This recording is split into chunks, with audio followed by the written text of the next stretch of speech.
Recording right now. We're recording to the cloud. Cool. So, first, thanks so much for being here. I want to introduce you to two amazing people that I found on social media, Michael and Christina, and I wanted to get them on here to kind of tell their story and let them be the interviewee for once. So, and it looks like they're back. All right. Yeah, sorry. Yeah. Nope, Of course, you're good. right when you hit You're record. good. And then hopefully during this interview, we're not going to have any like alarms or anything going off. But hey, if we do, that's all part of dialysis and living on dialysis, right?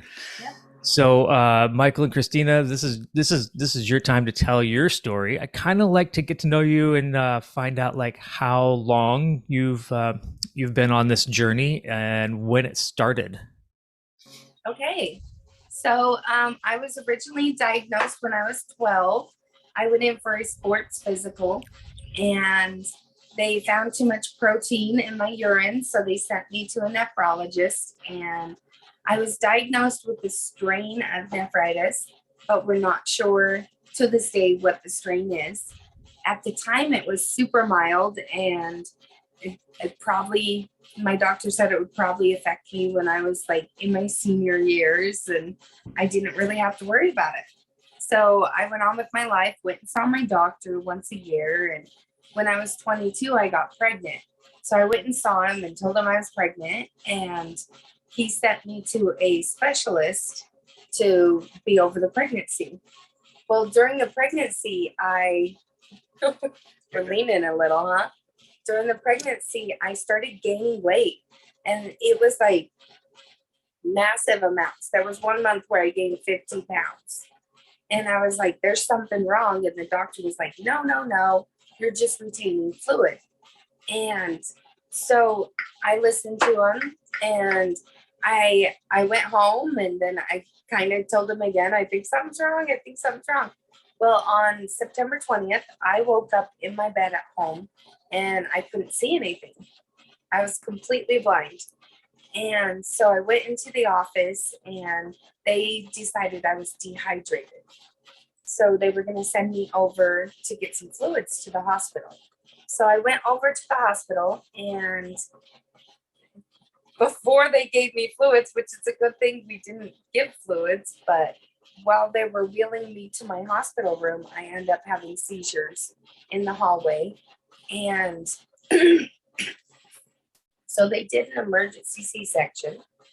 And fortunately, my beautiful 3-pound, 12-ounce baby girl was born and she had her health problems, but she was really strong. And so she made it through it. So truly makes all of this worth it because she's amazing. But my hypertension went crazy during the seizures. And so we couldn't get my blood pressure down for anything. And that ended up ramping up my kidney disease, which ended up taking my kidneys. So we knew I was going into full-blown kidney failure. And so I went in and got a fistula. And I have 8 siblings because I live in Utah. And so I always joke about how I have 8 sets of kidneys walking around. I could pick any of them. Yep. But so I had 3 of my brothers tested, and one was not a match, and the other 2 were identical matches. And so they ended up deciding between the 2 of them who was going to give the kidney. And on December 9th, 2008, my big brother Brian gave me a kidney. Wow. And it was incredible. My whole family was there. It was just such an amazing moment for just all of us. It was such an inspiring thing. And so everything was going really good. I was just feeling great. About a year and a couple months into it, we started noticing my labs were starting to get a little funky. And so we started testing more often and we realized I was in full rejection. And so they put me on high steroids. And I always joked about how I got FFS, which me and my daughter called fat face syndrome, because when you're on those high steroids, your fat cells for some reason expand. Yep. And so my face was just enormous, and yeah, it was great. It was everywhere I went, people thought I was like wearing a mask. They didn't think it was my face. Oh no. Yeah, it was not fun, but we did that for about a year and a half, and we realized that there was just no saving that kidney. And so sadly, I had to actually have that kidney removed. Oh no. Yeah, so that was hard, and I think mentally, I think nobody prepares themselves for it to not work. And Mm-hmm. the whole time I have been told, oh, you can get up to 30 years out of this kidney, and you're gonna. And at the time, I was young enough to think I was just gonna go on with my life, and everything was gonna be perfect. And so there was a hiccup there, and so mentally processing it was a bit hard, but I went back on dialysis. So the first time around, I only did like a month and a half because we had planned the transplant. And so they just had me do it for a little while just to make sure I was as good as I could possibly be during surgery. Yep. Makes sense. Yeah. So I didn't have to do a lot the first time. So that was nice. But then the second time, I started in center, and at that time I had known about PD, and I had asked my doctor, and this is the same doctor I've had since I was 12. And I said, hey, can I do PD? And he said, oh, no, you can't. He said, you're legally blind. We don't want to risk anything. You can't do it. So I just kind of took it for what it was and said, okay, well, that's a bummer. But I started doing in center. And so I ended up doing about 5 years in center. Oh my. And yeah, and they were probably the hardest 5 years of my life. Wow. I had this beautiful little girl that I had gone through torture to have, and I just wanted to experience every moment of her life and be there for everything. And I would go to dialysis. I would come home. I'd have to walk her to soccer practice because I can't drive. So I'm dying on that walk there. Mm-hmm. And then while she's practicing, I'm laying under a tree somewhere, like just trying to recover. Oh no. And then you have to walk all the way home, and then it's dinner time, and then homework has to be done. And I feel like I truly was a zombie. I was just constantly pushing myself to do those day-to-day things. And the sad part is now I look back on it, and those 5 years are just so blurry to me. Mm-hmm. And it's sad because they truly were some of the best years of my daughter's life. Yeah. And I can't get them back. And so I think that was just it was lesson for me. Once I got the call that I was receiving another kidney, I knew that from there on, no matter what happened, we had to change what we were doing. And so I went in and I got a new kidney on May 7th of 2016. So kidney number 2. Yep. Transplant number 2. Okay. Yep. Transplant number 2. This was cadaveric. So it came from a donor that had passed away. I was told it came from out of state. And so everything went smooth. The surgery went great. Again, I have this amazing kidney, and life is good. And at this time I decided I'm not going to waste another minute. Like, I wanted to start living. And so I actually started dating, and it's really crazy because I don't do Facebook because of my eyesight. It's not on my list of things to do. Yep. And for some reason, this guy sent me a message and I responded, which is so weird. Which is crazy because I take care of a lot of her Facebook just because it's hard for her to see. And she never responds.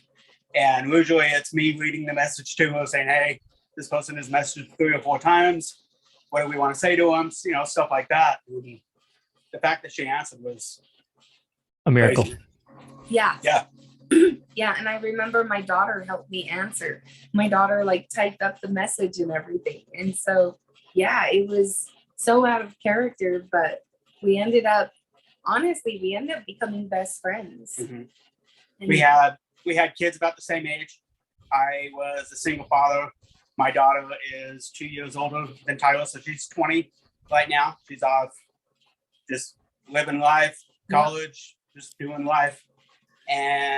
But you know, when we first met, they just became best friends, and me and her became best friends. Our first date was at the Ogden Christmas lights. It's the local city where they do this big giant light show. And Yep. it's beautiful. Yeah. back then I was a struggling single dad. I had no money at all.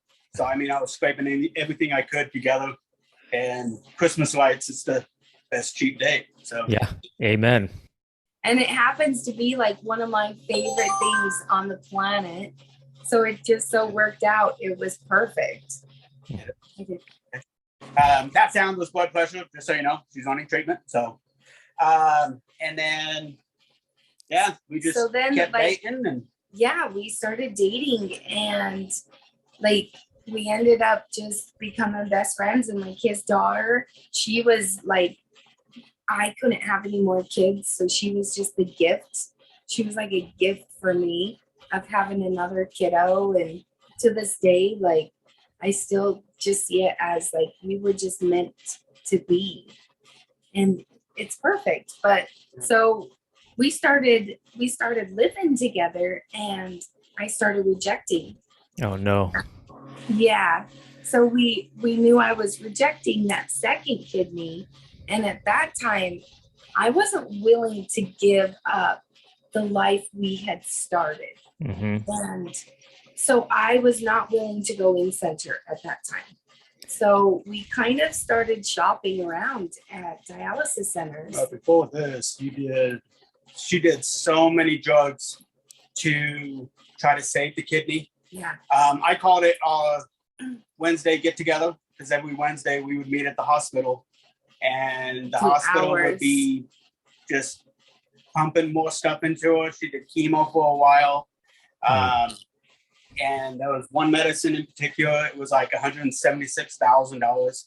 You know, of course, That is not you a know, cheap but- date, by the way. Yeah, yeah, and you know, and given it all this time, we're still dating, and you know, we're serious at that point. But yeah, it was. I loved it because, like I said, it was our Wednesday get together. We just sat, joked, laughed.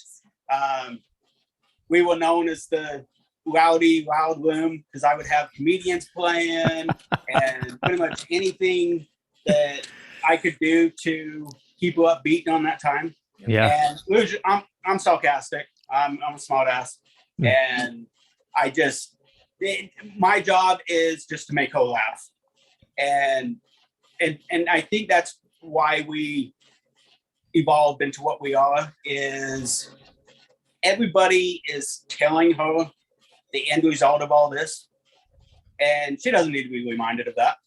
Yep. You know, every dialysis patient knows what could happen, and my job is just to make her laugh.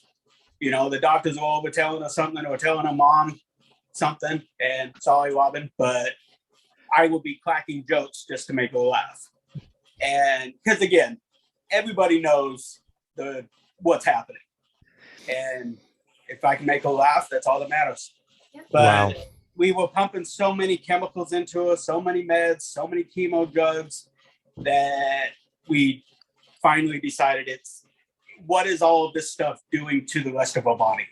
Mm-hmm. And that's when we decided to let the kidney go. And that's when, go ahead and got Yeah. shopping. Letting a kidney go, though, like there's The a second lot one. There's a lot that goes into that mentally. Yeah. Because you just give anything for a good kidney, and the idea that kidney was gone was hard. it's hard to come to terms. And I actually had to have that one removed as well. So my body rejected the heck out of them. So, so at that time though, we weren't willing to give up on the life that we had started. And there was no way I could go back in center. So we started kind of shopping different clinics, and we'd go and ask them, can I do PD? And they'd say, no, you can't do it. So we ended up going to like 5 clinics. And the 5th one was my original doctor that had told me no in the beginning. And I just told him, hey, I'm going to do it. Do you want to help me do it or not? And he said, okay, let's figure it out. And so we started training, and we found a few tricks that worked for me with my eyesight to connect lines and to make it extra sanitary. And we got to the point where I ran PD 100% on my own. Wow. Yeah. Yep. Wow. I was pretty adamant that I want to be able to maintain my lifestyle on my own if I had to. If Michael has to go away from work for work or something, I want him to be able to do that, and I can still survive on my own. Right. So me being able to do it all on my own was very, very important to me. So we started PD, and PD was a lifesaver. Yeah, it was a lifesaver, and it was definitely different. But I mean, and again, I just came into the relationship, and we were kind of thrust into kidney failure and PD and a machine at home and supplies. And so Michael, you were kind of thrust into this in a sense, like, hey, welcome to the club. Here's what you get to learn about now. And I've watched a number of your videos. You are like probably one of the most organized persons that I've ever seen in my entire life. You can thank my dad and the OCD for that, or CDO. Okay. I can alphabetize that. Yep. And I think that's why it was such a good mix. Is I am so organized, so detailed, and she's just carefully fun. She is just, okay, we're gonna go do this. I'm like, okay, let's make it happen. The role of the caretaker in all this is kind of oftentimes overlooked. I think it's one of the toughest jobs in the whole wide world, because you were basically on call 24/7. And so like your attitude through the whole thing, and keeping her spirits up. Who keeps your spirits up? Do you work with each other to keep each other's spirits up? Absolutely. Yeah. Absolutely. And that's kind of the biggest thing, is we just have fun together. Mm-hmm. You know, she knows I love camping. We have mountains, and I wanted to, and TV screens, by the way. Yep. With and once a year we invite all the nieces and nephews, and with this cool uncle and aunt Christina and Mike Gilchrist, and we do a movie up there. We do popcorn. We do the Jiffy Pop. I mean, it's a lot of fun. So much fun. And you know, it's glamping, but hey, I love it. We did PD up there for quite a while. Yeah, for a long time. Yeah, PD is amazing. Convenient. It's so convenient. You can do it pretty much. If you have manuals, you can do it anywhere. Yeah. Mm-hmm. And if you have power, just take your machine right with you. And it is just so, it fits into your life so well. There was a picture when we first started doing this, and it's Christina on the motorcycle, and she's doing PD. And it's not ideal, but we were stuck in traffic. We were actually on our way to a casino, and we were going to stay the night and just see some shows and have some fun. And we had to do PD. Yep. So, I mean, we have all the necessary sanitary stuff that we need for an emergency. And we pulled over and did PD on the motorcycle. So. Yeah. Wow. That might be a first. Yeah. I know. And like I said, at the very beginning, it was, what are you guys doing? What are you doing? Like, hey, we had to do what we had to do. Yeah. And it quickly became the, you know, lots of people choose to look at the situation of what was happening. I choose to look at the smile on her face. And that's amazing. Yeah, we just have fun. And we did, like Mr. OCD here again.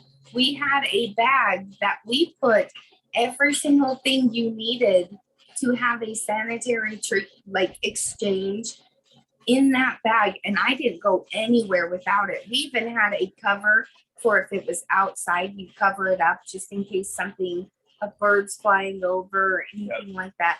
We made sure we covered all our bases. Wow. And the funnest part is, like I said, my job is to make her laugh. And her mom is she's a warrior. She's a warrior when it comes to Christina, and which is understandable. Most moms are. And my job, like I said, is just make her laugh. And she would be asking about PD, how it's going at home. And when you first do PD, there's alarms everywhere. Yeah. I mean, it is alarm after alarm. And I just like doing one-liners and then walking out. And like a mom would be like, so what did you do? What did you do? And I'm like, well, I got up after the 20th one. I punched the screen, squeezed the bag, and went back to bed. and then I'll just exit. And her mom's just looking at her like, and then she has to calm down. I'm left to pick up the pieces and be like, he's joking, I promise. Yeah. And so we were doing PD. We ended up getting married. Yeah, we got married on PD. Yeah, we got married February 29th. And we did PD on a honeymoon. And it was amazing. It was amazing. We started going on vacations. We went and saw our sister in Arizona. And we just, honestly, it just opened up so many possibilities for living. And we got to go on trips with our girls that now Sadie's moved out. So we don't have those opportunities anymore. And so we were able to have those. And it started the foundation of being out there traveling, because, you know, our kids are growing up, and, you know, we had to start realizing that we're going to be empty nesters here in maybe the next year. You know, her daughter's 18, a senior in high school. And it was quickly, okay, we don't want to be tied to a center. We want to be out and about. And probably one of the hardest things is when she started, when PD stopped being effective. Yeah. Why don't you go ahead and tell them about that? So we were doing PD and everything was just going smooth. And of course, like everybody always asks, they say, you make it sound like rainbows. It's not rainbows. We still jump through our hoops, you know. Like I've got a big old incision on my arm right now because I had to go get a graft removed on Wednesday. And so, yeah, you still have to jump through your hoops, but it sure does make you feel a whole lot better. Right. And a whole lot healthier while you're doing it. So yeah, it is a life changer in that way. But so we were doing PD and everything was just great. And my PD catheter started coming out. And so we didn't know exactly why. And so we went to the doctor and they're like, yeah, we got to get that out of there. So they went in and they pulled the catheter and they placed a new one and they put it in my chest this time, because I had heard that you could place it different places in your body and be able to go swimming. And this was actually almost 1 year ago today. Yeah. And so go ahead, sorry. Yeah. So we had it placed in my chest, and I was in center for a few weeks while it was healing and everything. Well, we went to go use it and we could not get anything in or out. It was just, there was nothing. And so they sent me to the doctor and we went in and did some tests and did some x-rays and we put some ink through it to see what was going on. And it was just sealed off and there was no reason for it. So the doctor was like, I think I have to go in and see what's going on. Oh no. I know, right? Another surgery. Yeah. Yeah. So he went in and all of my intestines had knotted up around the tube, and they were sealing it closed. Oof. Which is not normal. Yeah, and though nobody knew why it was happening. Yeah. And we went from doctor to doctor to doctor, and it just wasn't working. And we did PD for so long that when you do dialysis more often, your diet is restricted quite. Mhm. You don't have as many restrictions. Yeah. And so her toxins were building up and building up. Oh, and no. actually 1 year ago today, I found out my truck can go 120, and we rushed her to the hospital. We thought we were going to lose her, and it's because she wasn't having dialysis the way she was supposed to. When we were thinking, I was so used to doing it at home and having less restrictions that when I went in center, my brain wasn't in the right mind frame, and so my numbers just went through the roof. And they had a whole bunch of new medicines and all that stuff again. And that's kind of where living on dialysis started, because I camped out. I stalked the doctor offices. I stalked the clinics.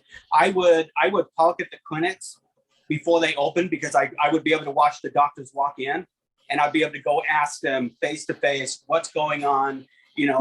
She went to one stomach doctor where I stopped on Facebook for a while, and I was sending them messages, and like I would go in, I'm like, okay, what's going on? Why is her tube doing this? Why is her stomach doing this? And it was investigating and all that stuff when I found out it was called abdominal adhesion. Yeah. And that's where I'm like, why is nobody telling us about this? Yeah. And it's actually, so you can only diagnose it when you go in. There's no diagnosing it from the outside of the body. Huh. And what it is, it's where you have so much scar tissue in your abdomen area that it makes the intestines sticky. And so they stick together. And so they literally, you can't use the restroom because they're just stuck. And it doesn't go away. She will have that for a lifetime. And kind of how I explain it is you pull the saran wrap off the roll, and it immediately clings together. Yep. That's what she's had so many stomach surgeries that her scar tissue is just grabbing onto anything it can to heal. And again, that was when the birth of living on dialysis started, was because I refused to be in center. She hates in center. In center has its place. In center is great, if not for her. Yeah. And in fact, when she had her tube pulled and she had a CVC put in, she asked if she can go home. And what'd they tell you?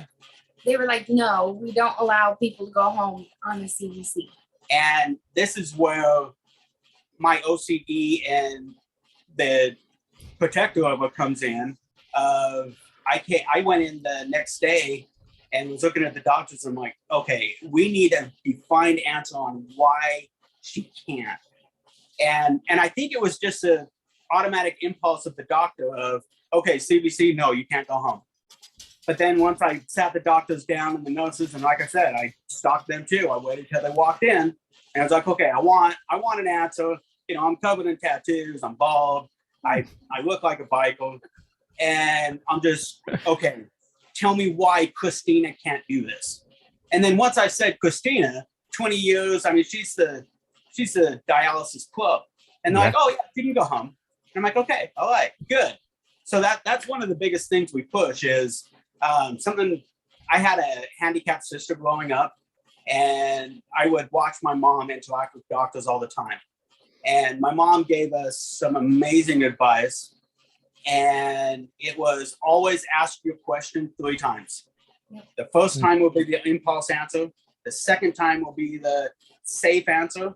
And then the third time will be, okay, let's actually think about this. Mm-hmm. Kind of like swimming, hot tubs, camping. It got to the point where it was, okay, we're going to do this. Why don't we have a conversation on how we can do it effective? Right. Yeah. So living on dialysis was born then, and is that when kind of the social media aspect of this took over, and you were like, hey, let's create a Facebook group so we can help others. And that's what I told her. I'm like, okay, I'm not getting the answers I want. I am on groups with senior citizens, or they are content being in center, and I won't say content. They're okay That's with all what they know. the situation is. And I would be asking questions. I'm like, okay, who's going home? Who's doing this? Who's doing this? Who's doing this? And I would get kicked out of sites. And they're like, you're being too aggressive. And I'm like, hey, I'm just trying to find out how to get my wife up camping again, or for us to be traveling. And they'd be like, you're making Nxstage look bad. I'm like, no. Nxstage's great, not for us. Right. And that's when I talked to her, and I'm like, hey, I'm going to start my own little site. And because I had quite a few people that I knew I was interacting with, and I starting to get a name for myself. Yep. And I started it, and we actually started it. We started it when we started training for at-home hemo. Because I decided I was going to show people our training on a daily basis. And the best way to do that was Facebook, where I just documented every single day. And so that's when we started the group, and it quickly exploded to 40, very quickly. Over 4,000 people now. Yep. And it just quickly became this, and a lot of the sites are kind of negative. And we have that as well. We have the negative part of dialysis as well. But our main thing is, okay, you had this issue and it was negative. How do we make it? How do we spin it? How do we, and like just the other day, we had a lady call me, and she was freaking out about putting blood back from the machine. And luckily I had my phone. I was like, okay, I'm going to put you on FaceTime real quick. And I put on FaceTime. We walked through the lines. Like, oh, okay, it's that lead line right there. Let me clamp it. Wow. Like, oh, okay. And disclaimer, call the customer service and Nxstage and stuff like that. Yep. But she was panicking. And the biggest thing was, hey, okay, first thing I want you to do is calm down. Calm down. Because it is amazing how fast 3 minutes goes by when you're freaking out. And we started training in December. And it was amazing how quick 3 minutes went by. Yeah. And now it's like a lifetime. Before this recording, we had some ailerons, some that we've never had before. Oh. And we walked through it, we fixed it, and we just keep running. And that's what I kind of told the lady. I'm like, okay, I know you're panicking, but stop. I want you to breathe out and breathe in. All right, now let's tackle this. Turn your phone around and show me all your lines waiting from him. And she was panicked and she didn't know what to do. And it was, okay, you're either going to clamp this off and not return the blood, or we make a decision right now. Right. And we found it, which was amazing, because it was all because of that little group that just stand it all. So and you didn't have any medical training in this at all going in, right? Nothing? No. And like I said, I had a handicapped sister. Yeah. So I tell people I was too annoying and young to be left home alone. And I come from a huge family too. I've got a family of 9. And I was too annoying to be left home alone. So I just tagged along with my mom. And we went to the hospital almost every single day. Some of my best friends were kids in hospitals. One of my best friends was a paralyzed kid, and my job was to go into his room and play video games. And I remember my mom would come in and start yelling at me because I would be doing it like I want to, but my job was to play the game as if he's playing it. Yeah. And I'd just fight with him. I'm like, no, he's being dumb. He's doing it wrong. And she's like, you stop that. You do it. I'm like, well, he's being dumb about it. So your journey as a caretaker started early. Yeah. And people ask me how I kept doing it. And it's kind of a weird question, because it's just what you do. We were married, and so you learn and adapt. We evolved, Yep. And it's kind of like with the caretaker part of it, you know, with this, Christina has, you know, she's got the CVC coming out of her. You can see what's happening. Yeah. And the care partner side is hard because like I said, a year ago today, we were saying goodbye to her. Oh. And 2 hours after that, I was at work. Yeah. And it fathoms your mind of, okay, she was calling people saying goodbye, yet 4 o'clock the next morning came along and I was back at work. Yeah. Because you have to choose what days you take off and what days you don't. Right. And it's weird how quickly it becomes the norm too. Oh, Michael's late again. And it's like, okay, yes, I'm late, but I was up holding my wife while she was crying in pain for hours. Right. You know, and that's the hard part is she has all of this to show, and I'm just a healthy guy. I'm just a healthy, tired guy at work sometimes. Right. And but I wouldn't change anything that we do. Yeah. So, and we started training back in December. In December. I work for the U.S. government. I work on aircrafts. I do composites, and I quickly went to nights, and we went every day to training. And there was actually on Facebook, there was a Advent Christmas wall that I made out of dialysis boxes. And I figured while she is having to go through all of this, I decided that, you know what, we're going to have fun with it. And I had all the boxes anyways. And we just made an Advent wall where every time she came home from dialysis, she'd be able to punch one of the boxes and get a gift. And so it was really fun. And that's awesome. It sucks because I can't really top it. So yeah. we'll see. Oh no, you'll find a way. Yeah, we'll see. But yeah, we did training, and our first treatment was Christmas Eve. Christmas Eve, we came home.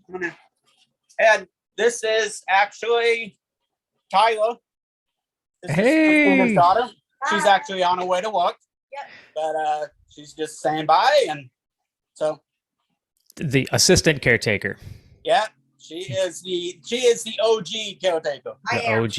Yep. He took over my spot. Yep. Yep. He got the promotion instead of me. That's right. Now you get to go to work. Yep. All right. Hi, beautiful. Bye. Good to meet you. But yeah, so we did the training. We went home on Christmas Eve. And of course it was scary. It was frightening because The first time. Yeah. dialysis is a big deal. And we It had is. family over. And how I set the house up is we can do dialysis in any room we want. Mm-hmm. Just And, wheel the machine. We had her parents over, and it was fun because I had to tell her mom and dad, you are not allowed to make comments at all. You sit down, you watch this, We got to you have a glove on. I cannot have you in my ear. And she just watched it, and it's amazing how many people don't realize what dialysis is, because Right. as they watch the blood being sucked out of her, and they're like, whoa, It's nerve-wracking. What's going on? My And it's mom was terrified when she saw there was blood. And it's like, we've been doing this for 18 years, you know, and that's one of the reasons I started the group too, was it's amazing how many people don't know what dialysis is. It's always, I think I had an aunt that went and did that. Yeah. She went in the center and slept while she did it, you know, and it has this. People think it looks so easy Yeah. because it does look easy. You just lay there and hopefully sleep, but on the inside, you're running a marathon. And and that's kind of was to show the other side of dialysis, because again, 1 year ago today she was saying goodbye, yet we came home and we went to a Christmas party the next day.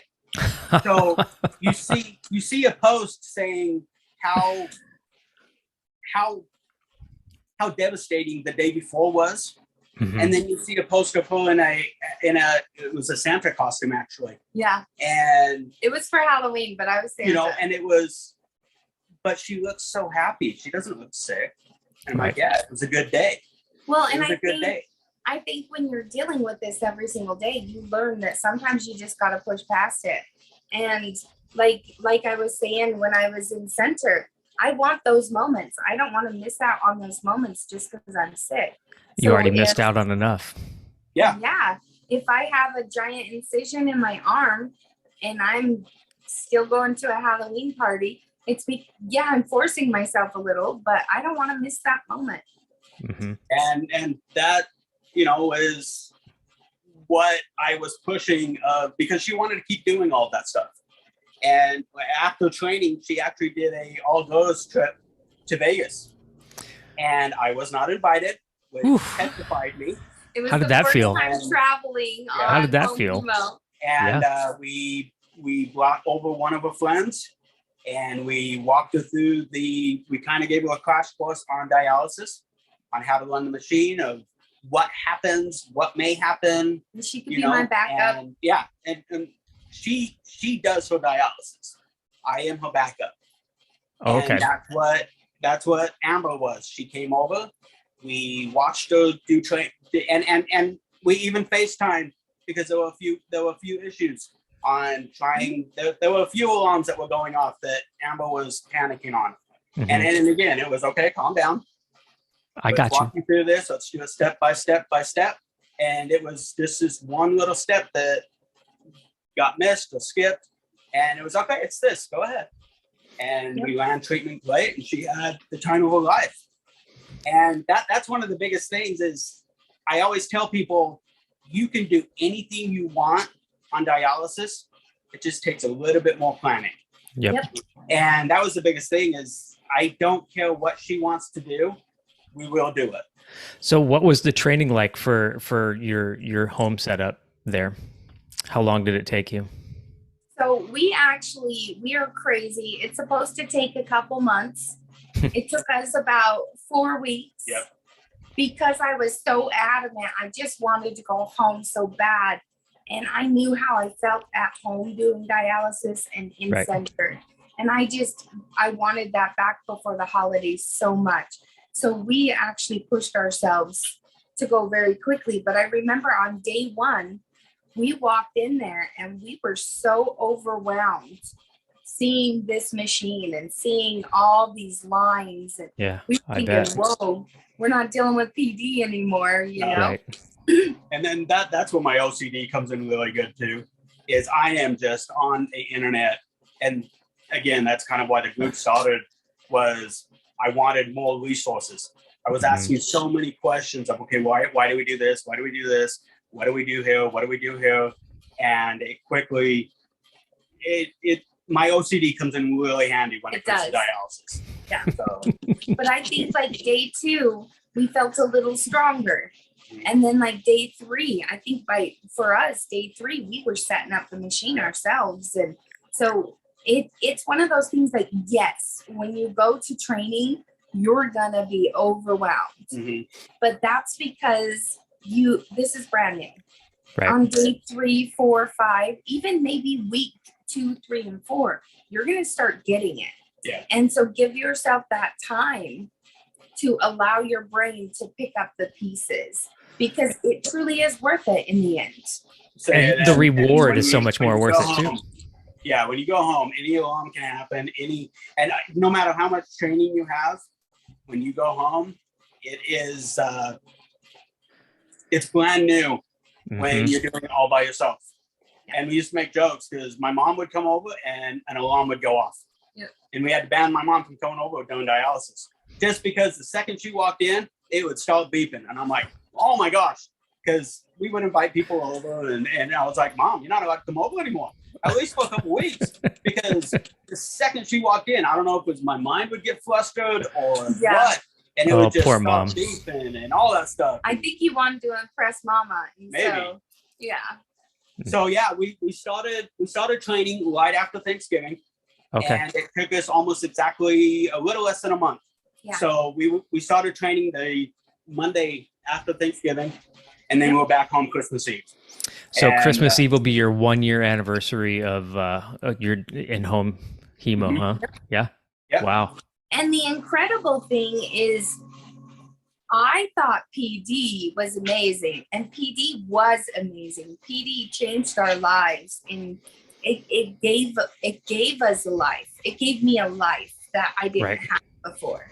Right. And going home and getting on home hemo, it is incredible how you feel. Because I know a lot of patients, they don't want to do more dialysis. So Mhm. they hear more dialysis and it's like, no, I don't want to do it. But when you slow that machine down and you do it more often, you're being so much more kind to your body. So your body doesn't have that recovery time. And Right. you can drink more because you're going to take the fluid off tomorrow. And you don't And- have the food restrictions that you would normally. Not as many. In Yeah. fact, at some doctor appointments, she's told to eat cheese. Yeah. Because we're doing it so effective. I love those appointments. And Yeah. that's the cool thing too about home dialysis is, like I said, if she wants to go out with her friends and she wants to have a couple drinks. Now we always tell people, okay, clear liquor. The clearer the better. If it's Yep. clear, the process is better. If it's dark, it'll impact her. But it doesn't mean she still can't go out with friends and have fun. Right. And the good thing is I'm doing treatment right now. I could do treatment tomorrow morning again. So if she wants to go out and have fun, cool. Go have fun. And that's the thing. It's so convenient to just say, hey, I want to go have a blast on Halloween Mhm. and I don't want to feel awful afterwards. So why Right. don't we do dialysis the next day? Yep. And we can do that because we have the flexibility to add an extra treatment in. And it's Wow. it's kind of like with camping where we do it 4 times a week. But I can arrange my schedule where, okay, we are going to do dialysis Thursday night as late as possible. We'll get it done. Friday morning, we're booking up into the mountains, and we don't have to come back until Saturday night. And then we'll do To do dialysis dialysis. when we get home. Now we've taken it up though, but Yeah. you can also accommodate your schedule to kind of do what you want as well. Right. How heavy is that machine? What was that? How heavy is that machine? It is about 85 pounds. Whew, It okay. is about 85 pounds, and they have a carrying case. So just ask your clinic; they'll get you one.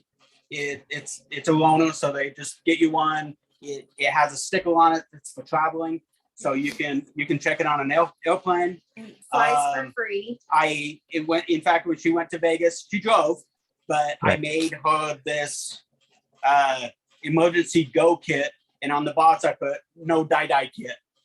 And it just had all of the supplies, all of everything, and Again, the OCD kicks in. yeah. Yeah. And we actually learned It a came really in handy. important Yeah. lesson is when you're packing for dialysis. I figured 3 treatments. She's only doing 1. I'll pack for 3 just in case. Mhm. And we had a lot of mishaps, and it made me learn. Okay, we need to pack 4 or 5 just in case. Just Yep. in case. So Yep.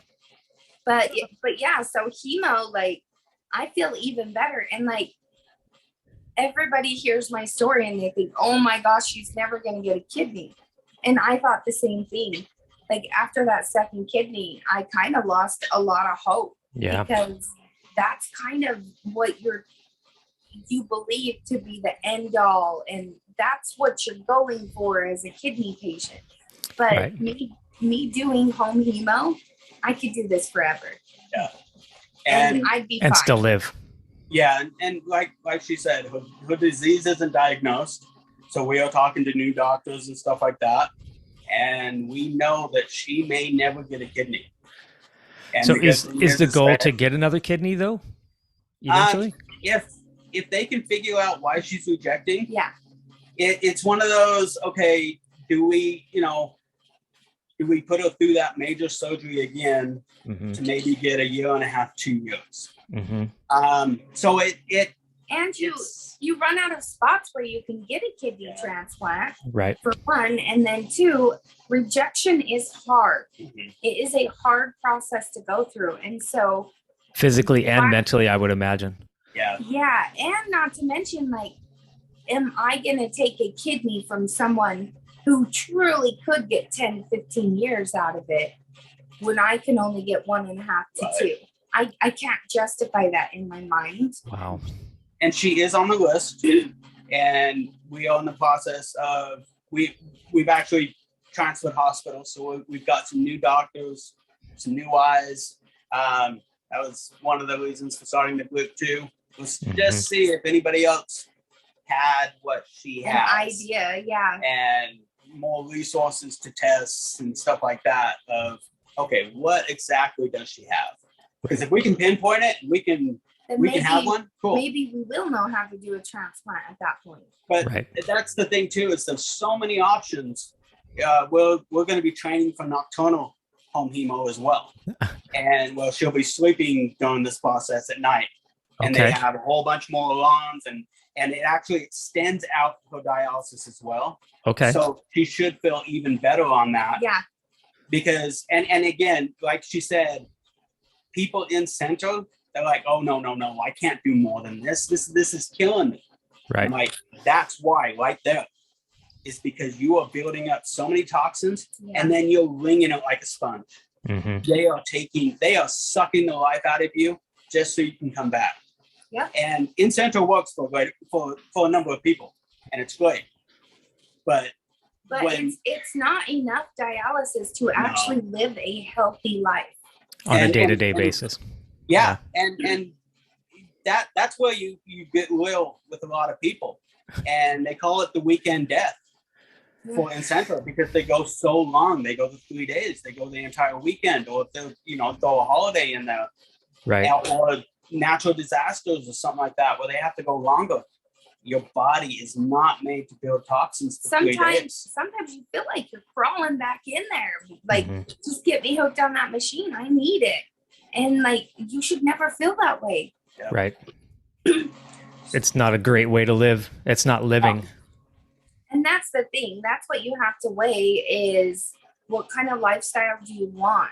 Right. And that's our goal, is to like, I've been through every piece of dialysis possible at this point, and I don't want to see anybody else go through those 5 years I went through.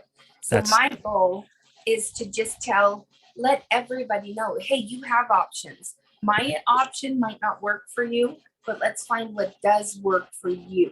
Yeah. Right. And a big thing that they say too is, well, I don't want to put my family through that. And I sit down with him and I'm like, you already are. You already are. Whether you're doing in-center or not, we are the one holding your hair while you puke, rub your back, rub your feet. You're cramping, you're miserable. So we are already going through it. So get that out of your mind. We want you out living. We want you out having fun. And like I said, if God forbid she goes out, we're going out with one of the biggest smiles on our face. We just bought a laser, and I showed some pictures, and we got a Blindchick just driving a laser up in the mountains. I did. I saw the razor. And it's awesome because my mom was sitting right next to her, and it was just, all right, here's the keys. Just don't hit me. There may have been one close call, but I was that close call. I was on the ATV in front of her, but I can yell really loud and quick, and she stopped. So, but we just get out there and do it. That's living. Take it as a challenge. When people say you can't do something, okay, watch. I'm going to show you. And it's interesting because there's a reason for every age group to go home. Yep. Like, we talk to senior citizens all the time, and I have to say they're my favorite because I'm a firm believer in they have worked their entire life to get where they are. They're selling their houses. They're spending all their money just living in centers, Oh, yeah. It breaks your heart when sad. You realize what these people are going through. And you got this old couple where the wife is in doing dialysis, and the guy is just devastated. He's got and it's that typical, he's got his head in his hands, just, he's worrying about his wife, and you go and sit down and talk to him. Like she has a bond with the dialysis patients, and mine is with the caretakers. It's like, he's like, we're done. This is over. This is supposed to be the best years of my life. And I look at him, I'm like, well, why aren't you? And I'll start popping up pictures, and I'm like, hey, we're road tripping on this. This is my wife on a motorcycle doing dialysis. And then I'll pop up a picture of us dry camping up in the mountains, and I'm running dialysis off a generator. Yeah. And they're like, my life's over. We're supposed, you know. And I'm like, then do it. Right. You love RVing? Let's figure it out. Let's make it work for you. And I was like, you can have all of your supplies delivered where you're going. Go travel the country. And every state, you have a different place where you're picking up supplies. Right. I mean, there are so many options. And just watching, you know, his eyes get bigger and bigger and bigger of, oh my God, I can do this. Right. And I'm like, yeah, you can. And it's kind of like where we convince patients to start cannulating themselves. Yeah. And trying to explain to someone that you can feel that needle inside you, and you can feel if it's touching a wall. You can feel if it, you know, because every patient knows when they get that nurse that just wiggles around with the needle, and you're like, I'm like, how great would it be if you could feel where that is and you put that right in? Yeah. And she had her graft taken out. She's going to be having a fissure on the other arm, and she will be cannulating that one. Yep. So, wow. Yep. And I'm actually looking forward to it. I accept the challenge. We have talked to so many people. We've interviewed people, and that's when we started our podcast, Blindchick Living. Yep. We just kind of take a different aspect of whole life where we dissect the dialysis that we did and problems. And we talked to one lady that's been doing dialysis for 32 years. Yeah. 32 years. Yeah. And that's what she kind of explained to us. You feel the inside of that needle. It's hard to explain, but you just feel it going in the fissure. And it's funny because most people who are on dialysis, you'll sit and tell your tech, okay, you need to stick it here and here. It doesn't work here. Mm-hmm. And you don't realize that you're already doing it. You're already doing it. You might as well place it and tape it. And, you know, and that's one of the things I tell them is just cannulate yourself 5 times. I guarantee you would never let someone touch your needle again. Yeah. And it's amazing because even when we're at the hospital, you know, I'm not allowed to do anything because we're in a hospital setting and stuff like that. And it irritates me so much because nobody can take care of her better than we can. Amen. Nobody. So, yeah, and I got infiltrated twice on this last visit to the hospital. So, you know, it's one of those things where these techs, they're amazing, but they're dealing with how many different arms. They don't know your arm the way you know your arm. Correct. Or your caretaker. Yeah, no, exactly. And that was one of the biggest things was they had to place another IV to get blood. And I'm like, I can get you blood. I can get you blood. I get it all day long. Please don't stab her again.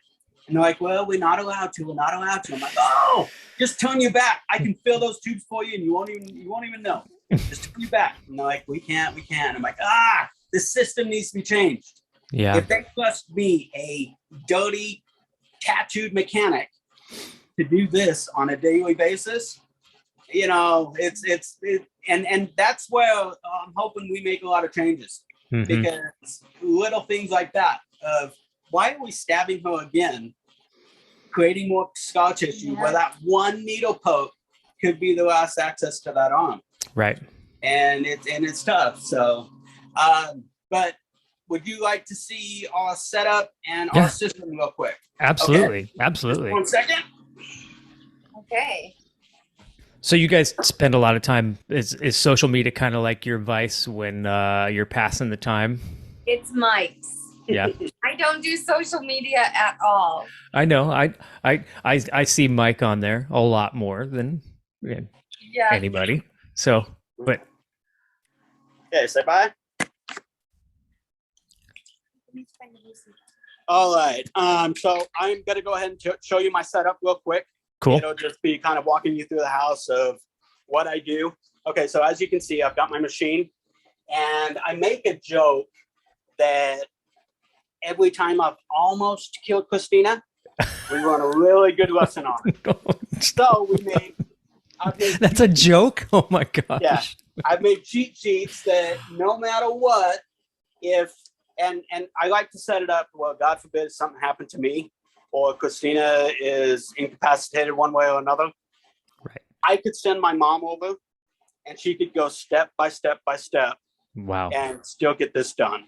That's great. And that was my biggest thing is my fear of, I work on aircrafts. I could get called away.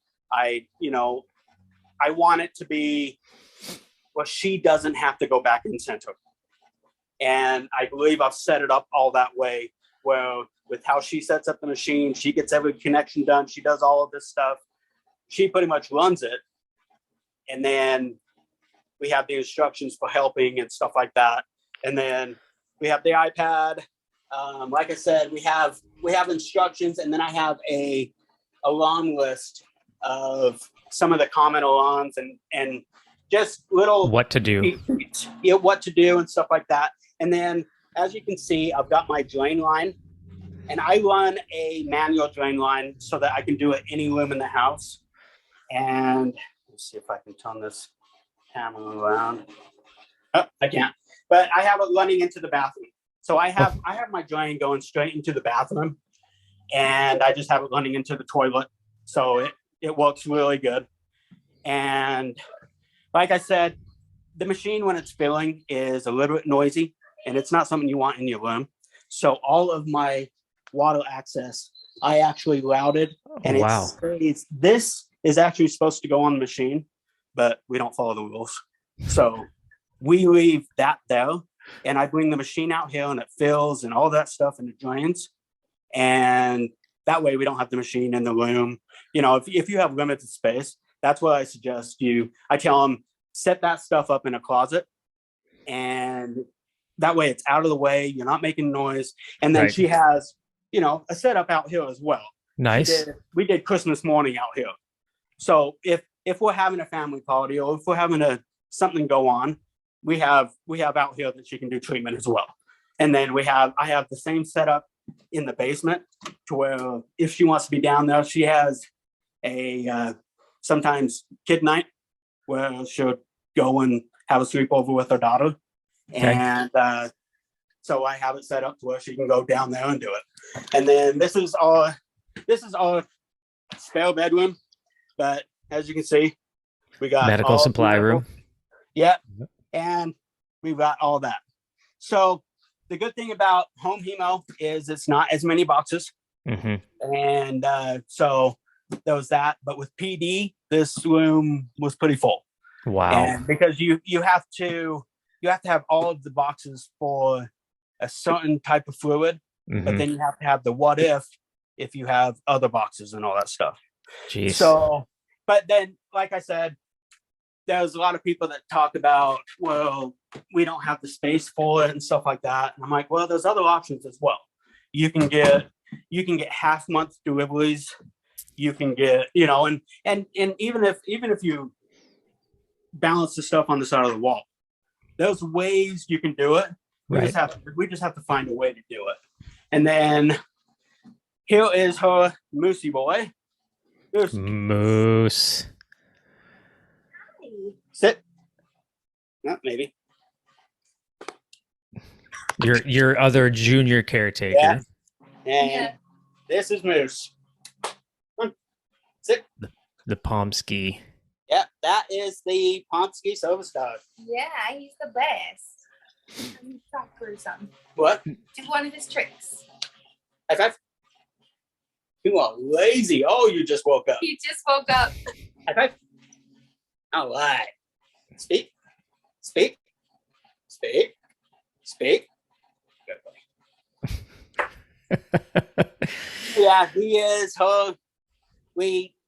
Our kids were growing up, and we didn't have seeing eye kids anymore. Yeah. Mm-hmm. So we had to get a service dog. And of course, Christina had to make it a cute miniature adorable dog. So we had to accommodate that. Yep. And Pomsky, he is probably one of the cutest dogs I've ever seen in my entire life too. I think so too. Like every time I see a Pomsky, you know exactly what it is as soon as you see it. You're like, oh my gosh. Yeah, right? Yeah. I know. And he's such a great tempered dog, and he's perfect. He was, it's weird because he was made for Christina. Good. Just the teaching me he had and all that stuff, he just picked it up amazing. So yeah. And he just cares so much for me. Like, he really wants to protect me, which is pretty cool. That's his job. That's Michael's job too now. Yep. I got a couple protectors. Yep. You are super lucky. I am. You really are. Very lucky. And the amount of what you've been through with 2 rejections and in your journey to, being, doing this home dialysis at home now, I think you could help so many more people learn and discover what's possible. I've been doing this for 18 years, and my plan is if I can help one person to make a better choice to feel better, then I'm going to keep doing it forever. I'm guessing you've probably already helped more than one person. I can guarantee she has. Yep. And just how peppy and happy she is. She's just kind of the. Hey, she's not in this alone, man. You're the one helping too. So she's not in this alone. I think you are a bigger part of this than you might realize. And it is tough. It is tough. Yeah. On a daily basis. The hardest thing you do. But something she says, well, you get training for your job, right? This is just a different aspect of a job. Yep. And so, like, you figure the average person with good kidneys has 168 hours a week of dialysis. Oh my goodness. A person in center, they're lucky if they get 12. So yeah, the more often you can do it, the better you will feel.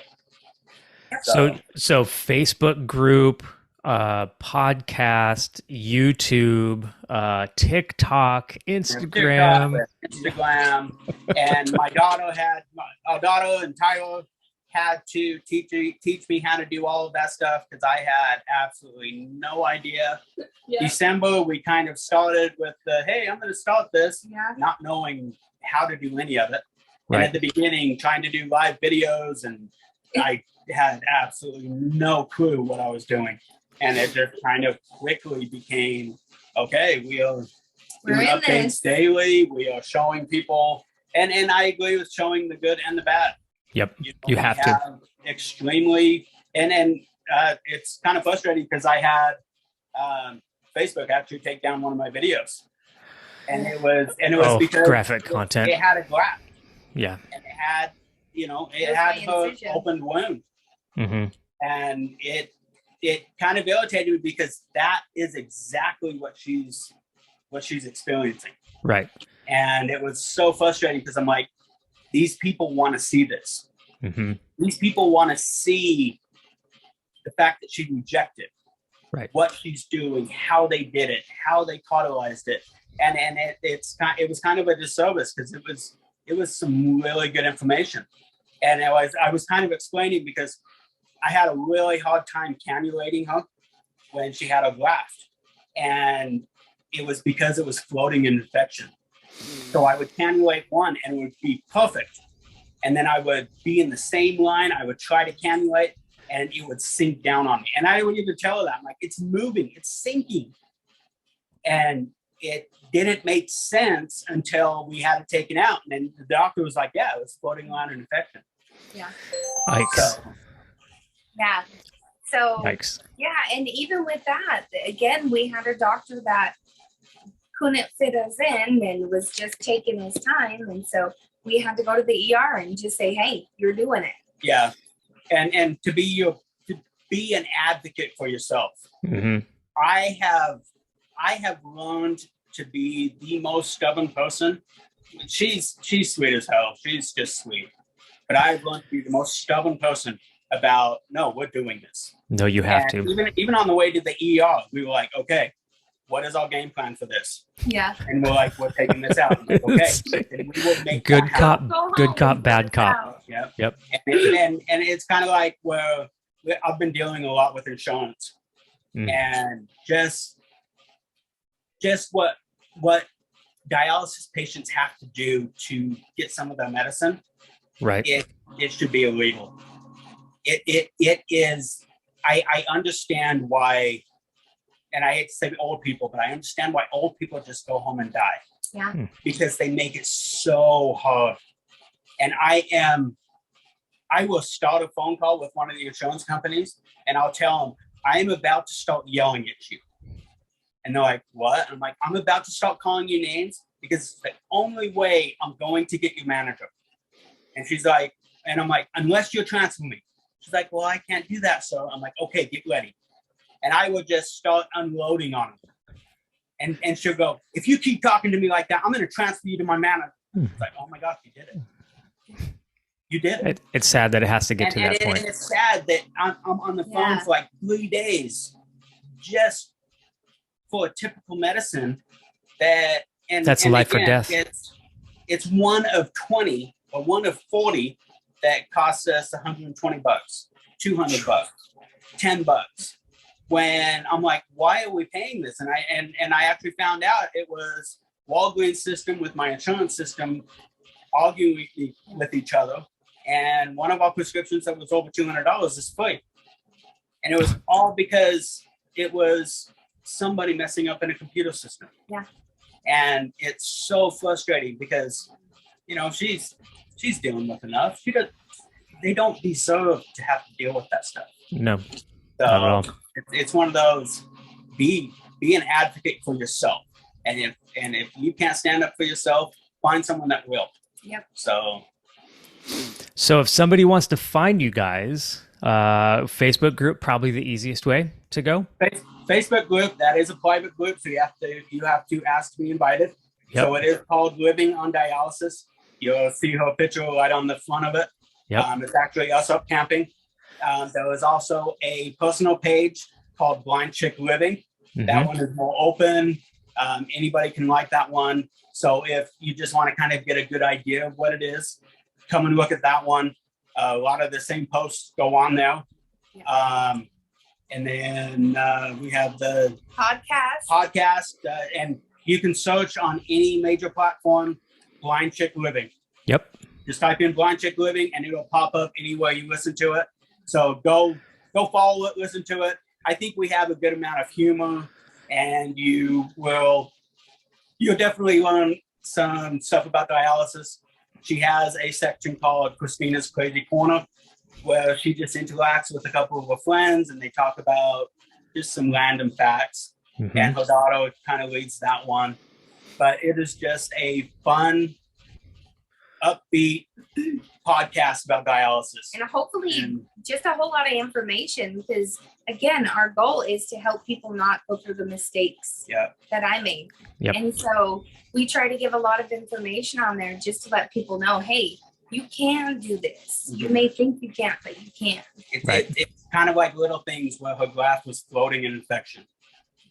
We didn't realize how bad it was until the doctor was like, well, when I was cannulating, if it's moving, it's not good. Right. It's not good. It's supposed to be interlapped inside your arm. And if it's moving around, there's a problem. Get it addressed. Because that's one thing where we learned real quick. We waited too long. And that's when we had, we're on our way to the ER. This is what we're doing.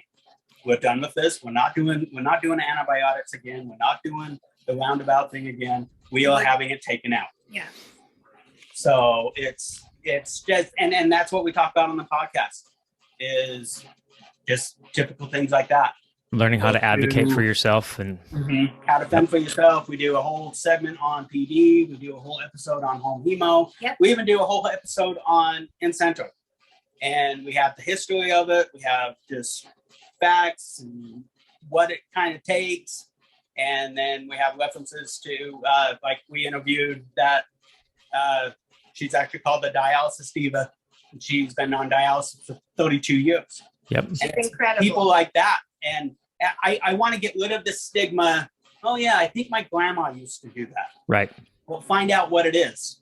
Right. You know, because what these people go through behind closed doors, they're superheroes. And you guys are kind of pushing that to the forefront and showing kind of what they're going through, the good and the bad. Yeah. And I think you two are amazing.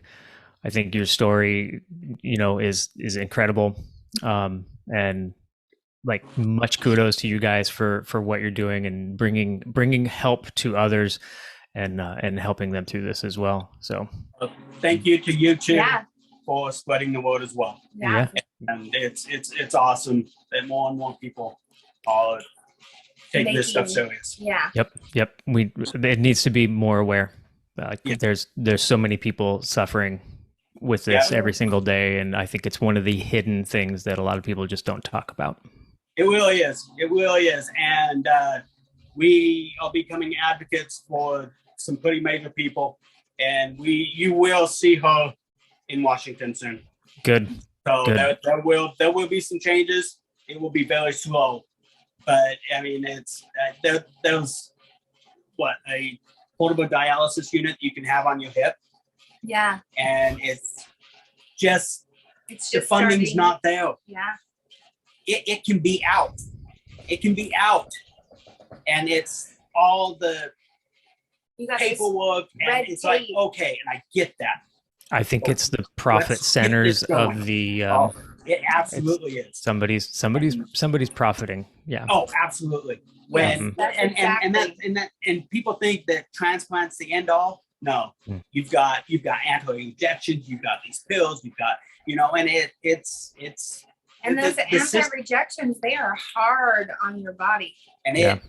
it has to be changed. It has to be. And that's the good thing is a lot of the younger people are coming out on dialysis and being the advocates that they need to be, because it's that I sense lots of changes Yeah. happening, hopefully in our lifetime. Good. Hopefully I would love to see it.